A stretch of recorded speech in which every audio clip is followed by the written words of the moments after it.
এই তুমি দাঁড়াও, বলো বিজ্ঞান কাকে বলে? স্যার, বিজ্ঞান শব্দটাকে ভাঙলে পাওয়া যায় বিগ জ্ঞান, তার মানে হচ্ছে বড় জ্ঞান। সো বড় জ্ঞানকেই বিজ্ঞান বলে। না, তোমাকে দিয়ে হবে না। এই তুমি দাঁড়াও, বলো পৃথিবী আর চাঁদের মধ্যবর্তী দূরত্ব কত? Sir, 4 bench. 4 বেঞ্চ মানে? স্যার, 4 বেঞ্চ আগে আপনার মেয়ে বসে আছে।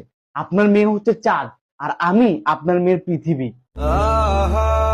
দোস্ত, এসব বলিস না, গুনাহ হবে। স্যার, এখানে আমার একটা কোশ্চেন ছিল, মানুষ যদি চাঁদে বসবাস শুরু করে তাহলে তারা কি দেখে ঈদ পালন করবে?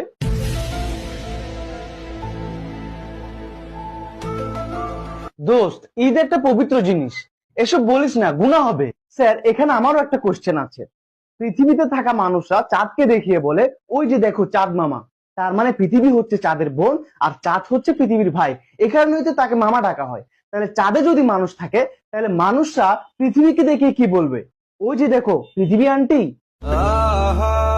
দোস্ত, এসব বলিস না, গুনাহ হবে।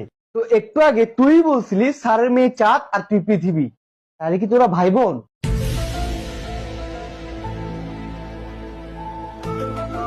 তোমাদের অনেক কোশ্চেন হয়েছে, এবার আমি কোশ্চেন করব।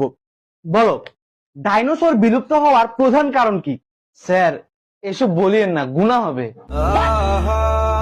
এই, ওরে ধর, ওরে আল্লাহর কাছে পাঠাই।